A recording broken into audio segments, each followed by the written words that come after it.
So if you died of old age, energies became feeble, everything is fine with your body, you went to bed and you never woke up. Such a person may get back into another womb within 48 hours.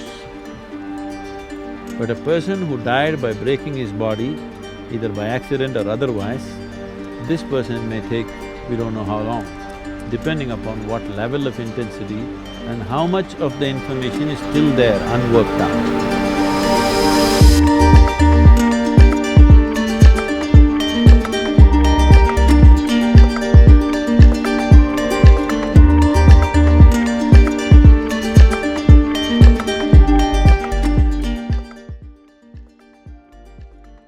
I find it a silly question, so I'm going to ask you a silly question. What happens to that energy once the body is gone? Is there individuality after the end of the body? Do I exist as I? Do I have a soul? Is there reincarnation? Or is it just my ego that is saying, actually, even when I let my body go, there is an I that still exists, but if that I then forms part of the larger universe, then it has no identity. It's a question and I can't answer it to people, so would you answer it for me so I can tell people that I'm quite wise now? I know what you'll do with this.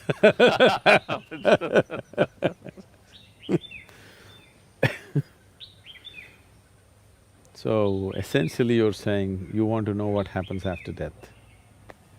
Yeah, I'm just making a more intellectual argument about it, that's all, but the fundamental question is that. What I would say is, some things you know best only by experience. Okay. Are you ready? Yeah. You're not ready for the experience. So you just want to know for entertainment. Maybe they make a movie on it, or just to talk in the next party that you're in. Yeah. It could buy you friends. So humor me. It could buy you audience. So humor me a little bit and let's talk about it a little bit. Okay. Right now you're looking at me. If you close your eyes, you cannot see me. But you are still there, isn't it? So right now, is it you who is looking at me? Or is it your eyes which are looking at me? So it's you who is looking at me. Yeah. Through the window of your eyes, you're Yes. looking at me. Yes. If you close the window, Yeah. do you still exist? I still exist. So, you are clearly saying you are much more than the body, isn't it? Right. But maybe that's my memory of you, of what I saw. No, not what you… whether you see my image or not, that's not the point. Hmm. But you are there, isn't it? I'm there, yes. So you are clearly saying, I am much more than the body. Yes. And you also know very clearly that this body you slowly accumulated. Yes.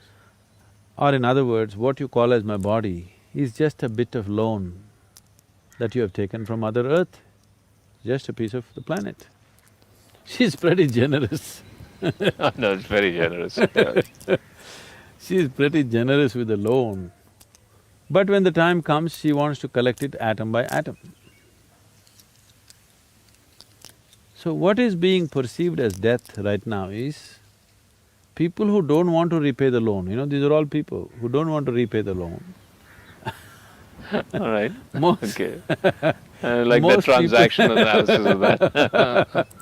Most people who have taken loan, unless there is a law to compel them, they wouldn't want to pay back the loan.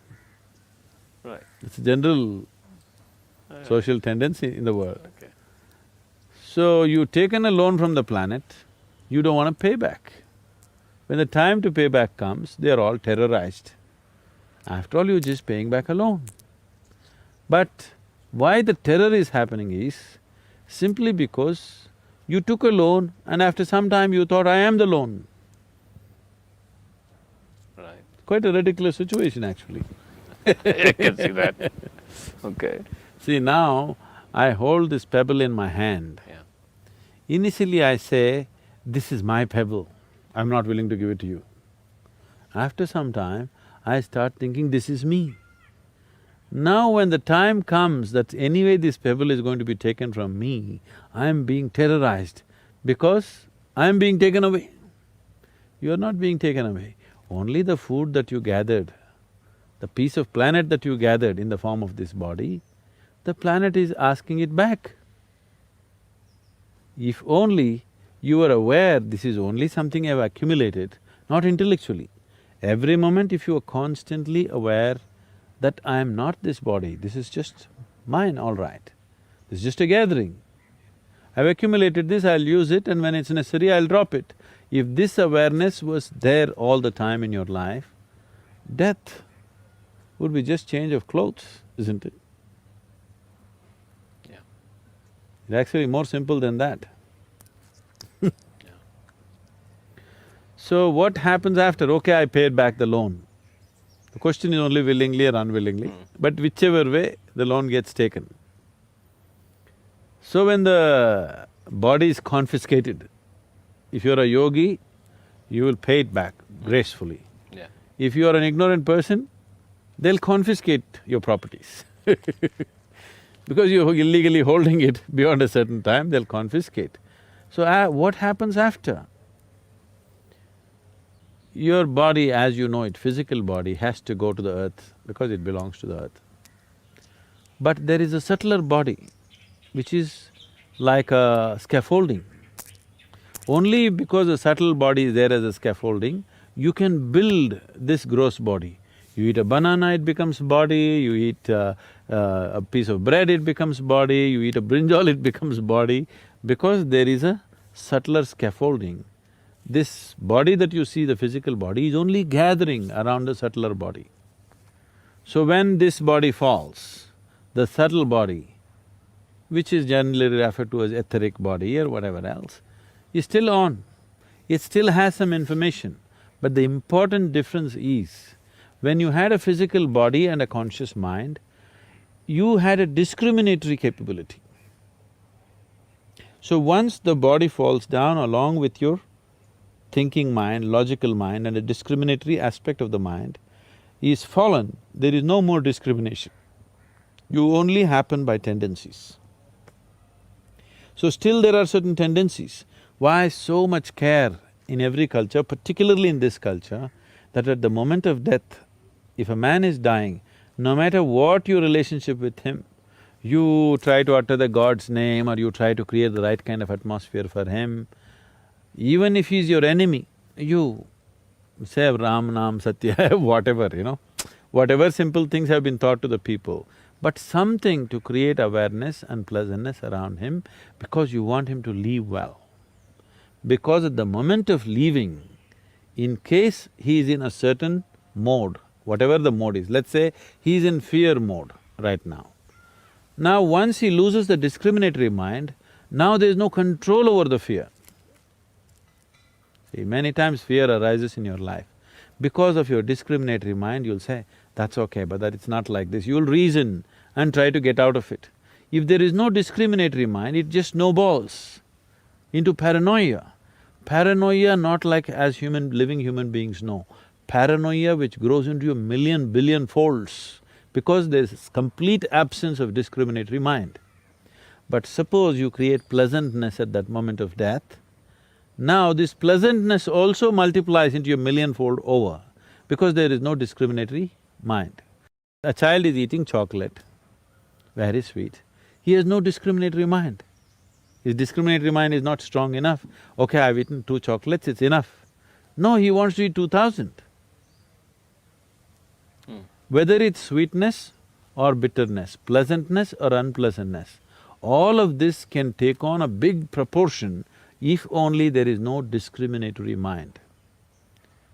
So even when people are living, very little of their discriminatory mind they're using, mostly they're functioning by tendency, which is unfortunate. But once you have shed the body, there is no other way. You will only go by tendency.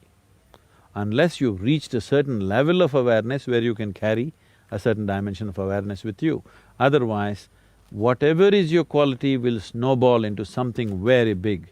If it snowballs into unpleasantness, we say he's in hell. If it snowballs into pleasantness, we say he's in heaven.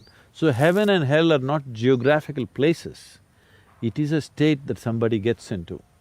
Because once the discriminatory mind is removed, smallest pleasure can multiply into a heavenly proportion. Smallest unpleasantness can multiply into a hell-like situation because the discriminatory mind is absent. And then reincarnation. You want to come back now. Yes. So if there is substantial amount of information still stored, which is the karma, the karmic substance is still strong, then once, suppose you left out of feebleness of energy, that is, you became old, energies became feeble and it rested for some time. So this kind of life energy just rests for some time without too much activity. But suppose the energies did not become feeble, but you broke the body by accident or suicide, or somebody shot you in the head, or somebody broke your heart, whichever way you broke the body and you left, energies were still intense. Now, this will take a long time for it to become feeble without the body and the mind.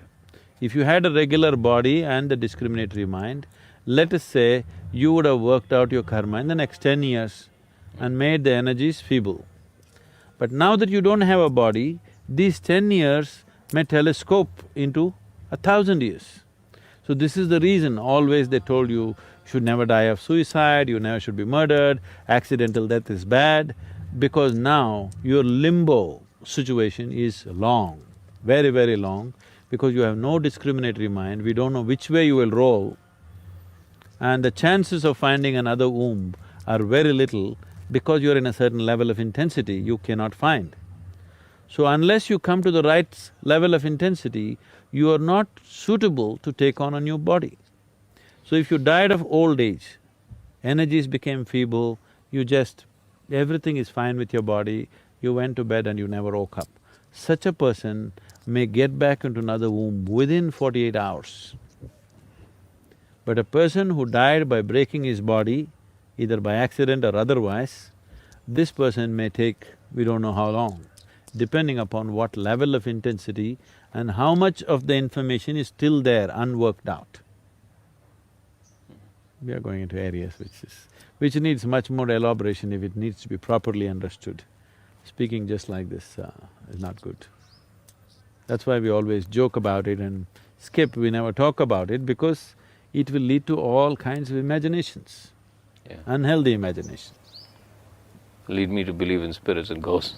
Yes. Yes, okay. Which is not needed. Not needed. Because then people every dark corner they see, they'll start seeing things. Yeah.